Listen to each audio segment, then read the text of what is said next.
생성형 AI 기업의 새로운 혁명. 우리는 지금 인공지능, 특히 생성형 AI라는 새로운 기술 혁명의 한가운데 있습니다. 이 기술은 마치 컴퓨터가 인간처럼 생각하고 창작할 수 있게 만드는 마법 같은 도구입니다. 실제로 많은 기업들이 이 기술을 활용해 놀라운 성과를 거두고 있죠. 예를 들어 온라인 결제 서비스 회사인 클라르나는 AI 챗봇을 도입해 $4천만 되는 추가 이익을 올렸습니다. 또 프로그래머들이 많이 사용하는 기터브라는 회사의 코파일럿이라는 AI 도구는 무려 88% 이상의 개발자들이 사용하고 있다고 해요. 이런 성공 사례들을 보면 많은 기업들이 우리도 AI를 도입해야 하지 않을까라고 생각하게 되죠. 하지만 AI 도입이 항상 장밋빛인 것만은 아닙니다. 가끔은 웃지 못할 실수도 일어나거든요. 한 번은 자동차 회사 쉐보레의 딜러십에서 사용하던 AI 챗봇이 갑자기 $1에 자동차를 팔겠다고 해서 큰 소동이 벌어졌답니다. 또 캐나다의 항공사 에어 캐나다는 AI 챗봇이 실제로는 없는 환불 정책을 만들어내는 바람에 결국 챗봇 서비스를 중단해야 했죠. 이런 일들을 보면 AI를 도입할 때 정말 신중해야 한다는 걸 알 수 있어요. 그래서 오늘은 기업들이 어떻게 하면 안전하고 효과적으로 AI를 도입할 수 있는지 그 과정을 하나하나 살펴보려고 합니다. 아이디어 발굴 AI로 무엇을 할 수 있을까? AI 도입의 첫 단계는 바로 우리 회사에서 AI를 어떻게 활용할 수 있을까? 라는 질문에서 시작합니다. 이건 마치 새로운 요리 도구를 샀을 때 이걸로 어떤 요리를 만들 수 있을까?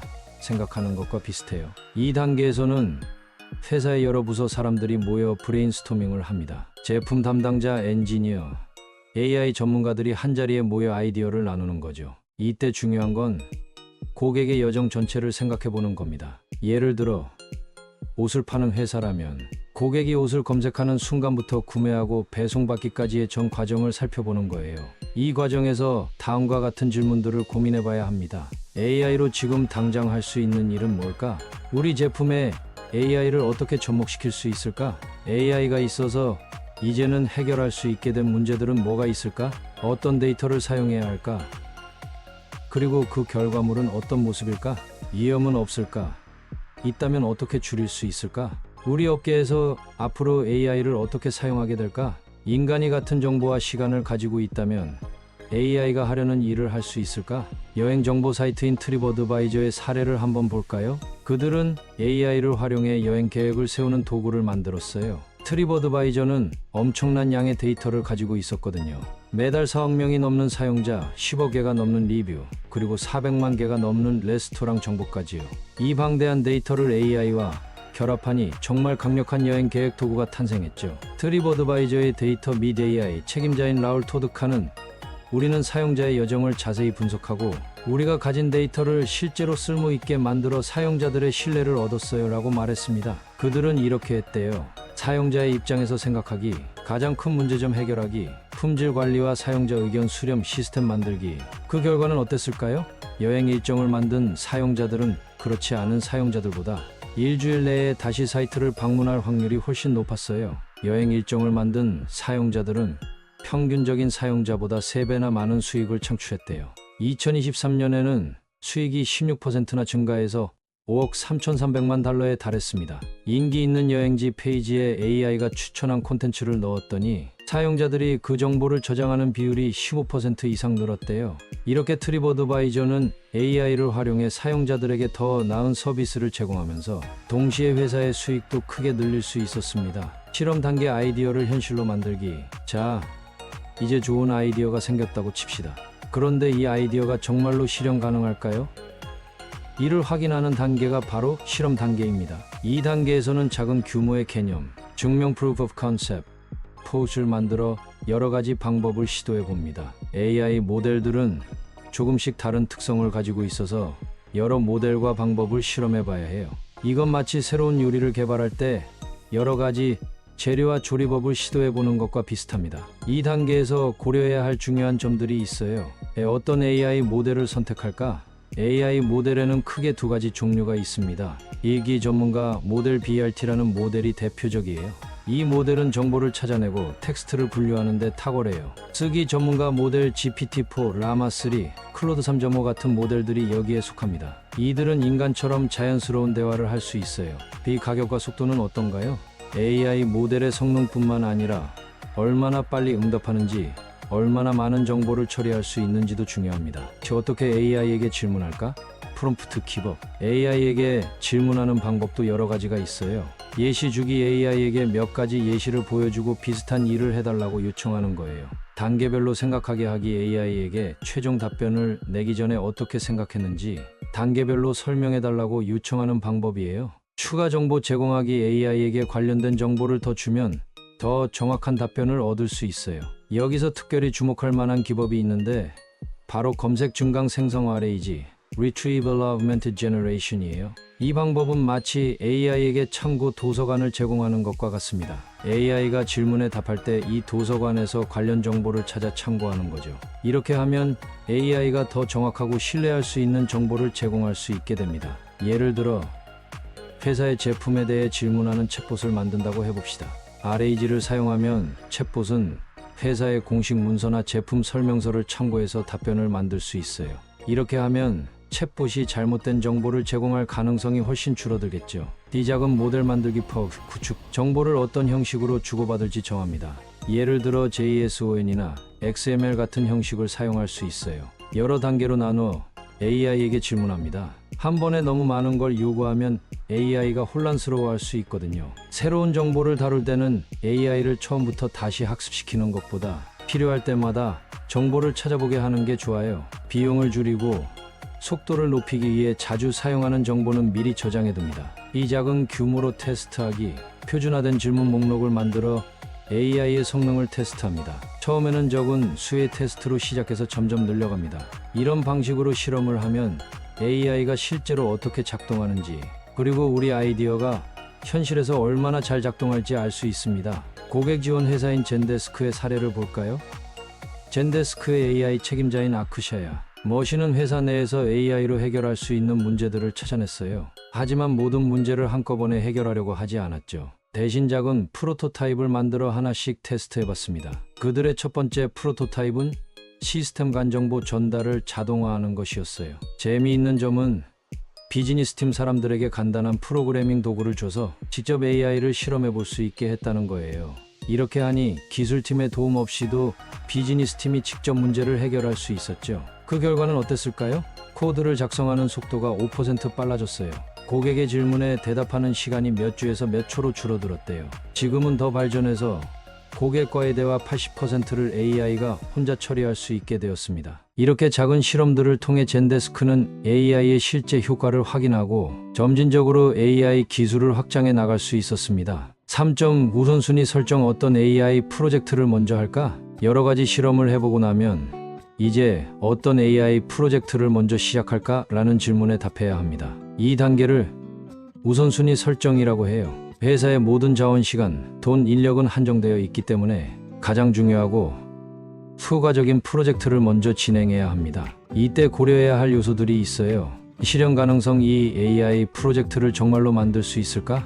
잠재적 영향. 이 AI가 우리 회사에 얼마나 큰 도움이 될까? 재사용 가능성. 이 AI를 다른 곳에서도 사용할 수 있을까?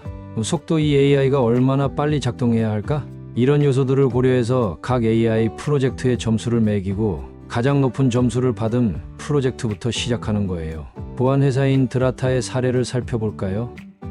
드라타의 AI 제품 책임자인 프라틱 바트는 이렇게 말했어요. 우리는 고객의 의견을 듣고 데이터를 분석하고 여러 번의 시도를 거쳐 AI 프로젝트의 우선순위를 정합니다. 드라타는 다음과 같은 질문들을 통해 프로젝트를 평가한다고 해요. 정확성. 이 AI가 얼마나 정확한 결과를 낼 수 있을까? 목적. 이 AI의 결과물이 어디에 쓰일까? 데이터. 우리가 가진 데이터의 양과 질이 충분할까? 다용도성. 이 AI를 다른 프로젝트에도 활용할 수 있을까? 설명 가능성. 이 AI가 왜 이런 결정을 내렸는지 설명할 수 있을까? 속도. 이 AI가 얼마나 빨리 작동해야 할까? 비용. 이 AI를 운영하는데 얼마나 많은 비용이 들까? 이런 질문들에 답하면서 드라타는 가장 가치 있는 AI 프로젝트를 찾아낼 수 있었습니다. 4점 평가 단계. AI가 제대로 작동하는지 확인하기. AI를 만들었다고 해서 끝이 아닙니다. 그 AI가 정말로 잘 작동하는지, 우리가 원하는 대로 동작하는지 꼼꼼히 확인해야 해요. 이 과정을 평가 단계라고 합니다. 평가는 마치 새로 만든 요리의 맛을 보는 것과 같아요. 여러 사람에게 맛을 보여주고 의견을 듣는 것처럼 AI도 여러 가지 방법으로 테스트해 봐야 합니다. 평가할 때는 이런 것들을 확인해요. 정확성 AI의 답변이 얼마나 정확한가?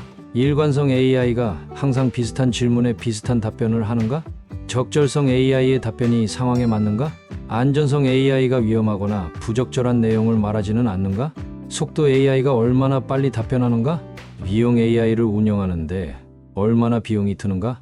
이런 평가를 위해 특별한 도구들을 사용하기도 해요. 이 도구들은 AI의 성능을 자동으로 측정하고 문제가 있으면 알려줍니다. 평가 단계에서는 여러 팀이 협력해야 해요. 제품 관리자, 주제 전문가, 엔지니어들이 모두 참여해서 AI가 정말 쓸모 있는지 안전한지 확인합니다. 효과적인 평가를 위한 팁을 몇 가지 소개할게요. 실제 사용자들이 물어볼 법한 다양한 질문들로 AI를 테스트해 보세요. AI의 답변을 여러 가지 기준으로 평가해 보세요. 개발팀이 직접 AI를 사용해 보면서 문제점을 찾아보세요. AI에게 긴 정보를 줄 때 중요한 내용을 놓치지 않는지 확인하세요. 특별한 평가 도구를 사용해서 AI의 정확성, 관련성, 일관성을 테스트해 보세요. AI가 부적절한 내용을 말하지 않도록 하는 안전장치를 만드세요. AI가 잘못된 정보를 만들어내지 않는지 확인하는 장치도 필요해요.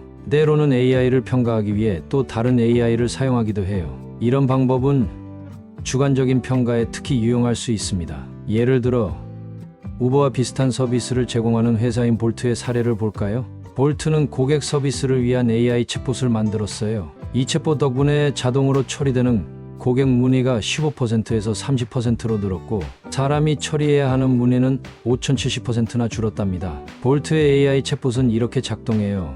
1점 먼저 고객의 질문이 어떤 종류인지 파악합니다. 약 300가지 종류로 분류해요. 2점 만약 안전과 관련된 중요한 질문이라면 사람 상담원에게 보냅니다. 그 외의 질문은 AI가 처리합니다. 3점 AI는 질문에 대한 답변을 만들고 필요한 조치를 취합니다. 볼트는 처음에 AI 답변의 일관성 문제로 어려움을 겪었어요. 하지만 다양한 기법을 시도하고 여러 단계로 나누어 AI에게 질문하는 방식을 사용해 이 문제를 해결했습니다. 그들은 2,000개가 넘는 다양한 질문들로 AI를 테스트했어요. 이 테스트를 통해 AI의 성능을 계속 확인하고 개선할 수 있었죠. 재미있는 점은 고객들이 사람 상담원보다 AI를 더 선호했다는 거예요. 사람 상담원들은 때때로 너무 형식적으로 대답했지만 AI는 더 자연스럽고 친근하게 대화하면서도 정확한 도움을 줄 수 있었기 때문이죠. 5점 생명주기 관리 AI를 실제로 사용하기. 자, 이제 우리의 AI가 테스트를 모두 통과했습니다. 드디어 실제 환경에서 사용할 준비가 된 거예요. 이 단계를 생명주기 관리라고 부릅니다.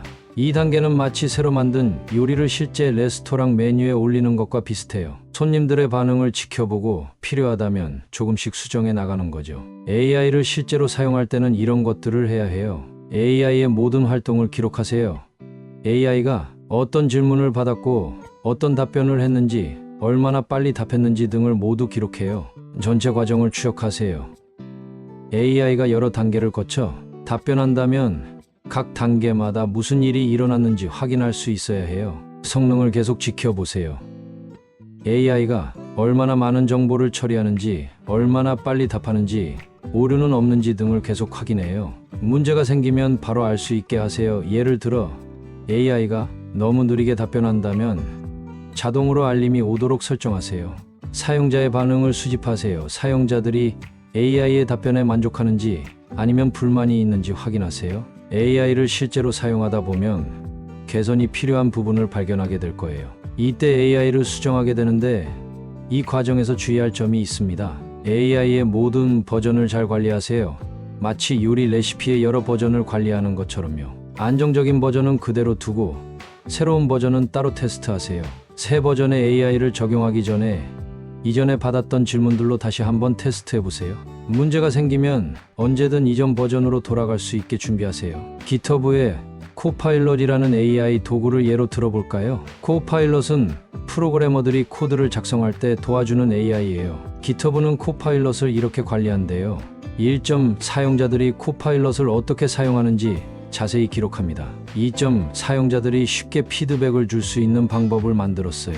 3점 AI가 제안한 코드가 어떤 상황에서 사용되었는지 분석합니다. 4점 사용자들이 문제를 바로 보고할 수 있는 시스템도 만들었습니다. 이렇게 수집한 정보를 바탕으로 코파일럿을 계속 개선해 나가고 있답니다. 6점 지속적인 개선 AI를 더 똑똑하게 만들기. AI 개발의 마지막 단계는 사실 끝이 없어요. 바로 지속적인 개선 단계입니다. 이건 마치 요리사가 계속해서 요리 실력을 높이는 것과 같아요. 이 단계에서는 이런 일들을 해요. AI의 성능을 계속 지켜봅니다. 사용자들의 의견을 꾸준히 수집합니다. 필요한 부분을 계속 수정하고 개선합니다.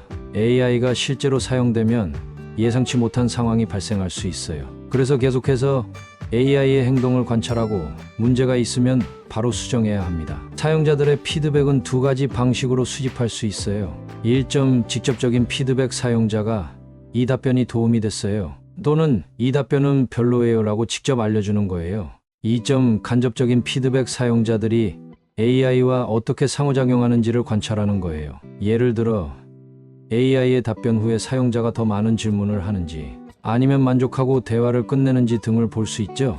이렇게 수집한 정보를 바탕으로 AI를 계속 개선해 나가는 거예요. 때로는 사람이 직접 검토하고 수정하기도 하고 때로는 이 정보를 사용해 AI를 다시 훈련시키기도 합니다. 결론 AI의 미래. 지금까지 우리는 기업이 AI를 도입하는 과정을 하나하나 살펴보았습니다. 이 과정은 마치 새로운 요리를 개발하고 레스토랑 메뉴에 올리는 것과 비슷하다고 할 수 있겠네요. 아이디어 발굴부터 시작해서 실험, 우선순위 설정, 평가, 실제 사용, 그리고 지속적인 개선까지 모든 단계가 중요합니다. AI 기술은 계속해서 발전하고 있고 그 응용 분야도 점점 넓어지고 있어요. 앞으로 우리가 주목해야 할 AI 기술의 몇 가지 트렌드를 살펴볼까요? RAG 검색 증강, 생성화 대규모 언어 모델의 조화. RAG는 앞서 설명했듯이 AI에게 참고 도서관을 제공하는 것과 같은 기술이에요. 한편 최근에는 GPT-4나 클로드 3, 클라우드 3 같은 아주 뛰어난 AI 모델들이 등장했죠. 이 모델들은 마치 전체 도서관을 통째로 읽은 것처럼 엄청난 양의 정보를 알고 있어요. 그렇다면 이제 RAG가 필요 없을까요? 그렇지 않습니다. 오히려 이 두 가지를 잘 조합하면 더 뛰어난 결과를 얻을 수 있어요. 예를 들어 대규모 언어 모델의 폭넓은 지식을 기반으로 하되 특정 분야의 최신 정보나 회사 내부 자료는 RAG를 통해 제공하는 식이죠. 이렇게 하면 AI는 넓은 배경 지식을 가지면서도 스페시픽한 정보를 정확하게 다룰 수 있게 됩니다. 특화된 AI 모델의 등장. 지금까지는 GPT-4 같은 만능 AI 모델이 주목받았지만 앞으로는 특정 분야의 특화된 AI 모델들이 더 많이 개발될 거예요. 예를 들어 법률 문서 분석에 특화된 AI, 의료 진단을 위한 AI, 금융 데이터 분석에 뛰어난 AI 등이 등장할 수 있겠죠. 이런 특화 모델들은 해당 분야에서 더 정확하고 효율적인 결과를 낼 수 있을 거예요. 마치 일반 의사보다 전문의가 특정 질병에 대해 더 자세히 알고 있는 것처럼요. AI 평가의 중요성 증대. AI가 더 복잡해지고 중요한 의사결정에 관여할수록 AI를 제대로 평가하는 것이 더욱 중요해질 거예요. 단순히 AI의 출력 결과만 보는 것이 아니라 AI가 어떤 과정을 거쳐 그 결과에 도달했는지, 그 과정이 안전하고 윤리적인지 등을 꼼꼼히 살펴봐야 합니다. 예를 들어 의료 AI가 어떤 진단을 내렸다면 그 진단의 정확성뿐만 아니라 어떤 근거로 그런 진단을 내렸는지, 혹시 편견이 개입되지는 않았는지 등을 평가해야 할 거예요. AI 에이전트의 등장. 미래에는 일을 대신해주는 AI, 즉 AI 에이전트가 등장할 거예요. 이 AI 에이전트는 단순히 질문에 답하는 것을 넘어서 실제로 작업을 수행할 수 있습니다. 예를 들어 마케팅 AI 에이전트는 시장 조사부터 광고 문구 작성, 광고 게재, 성과 분석까지 전 과정을 자동으로 처리할 수 있을 거예요. 또는 게임 비서 AI 에이전트는 이메일 관리, 일정 조정, 간단한 정보 검색 등을 담당할 수 있겠죠. 이런 AI 에이전트는 우리의 일하는 방식을 크게 바꿀 수 있어요. 하지만 동시에 새로운 도전 과제도 제시합니다. 예를 들어 AI 에이전트가 올바른 결정을 내리고 있는지, 인간의 의도를 제대로 이해하고 실행하고 있는지 등을 어떻게 확인하고 통제할 것인가 하는 문제죠. 마무리하며 AI 기술은 우리 생활과 비즈니스를 크게 변화시킬 잠재력을 가지고 있습니다. 하지만 이 강력한 도구를 제대로 활용하려면 체계적이고 신중한 접근이 필요해요. 우리가 살펴본 단계들, 아이디어 발굴, 실험, 우선순위 설정, 평가, 실제 적용, 지속적 개선, AI를 안전하고 효과적으로 도입하는데 도움이 될 거예요. AI를 개발하고 사용하는 과정은 결코 쉽지 않습니다. 많은 시행착오와 지속적인 학습이 필요해요. 하지만 올바르게 접근한다면 AI는 우리 비즈니스와 일상에 엄청난 가치를 더해줄 수 있습니다. 앞으로 AI 기술은 계속해서 발전할 거예요. 우리가 상상하지 못했던 새로운 가능성들이 열릴 수도 있죠. 중요한 것은 이런 변화에 대비하고 AI를 책임감 있게 활용하는 방법을 계속해서 고민하는 것입니다. AI의 미래는 밝습니다. 하지만 그 미래를 어떻게 만들어갈지는 우리에게 달려 있어요. AI를 단순한 도구가 아닌 우리와 함께 일하고 성장하는 파트너로 여기며 발전시켜 나간다면 우리는 AI와 함께 더 나은 미래를 만들어갈 수 있을 것입니다.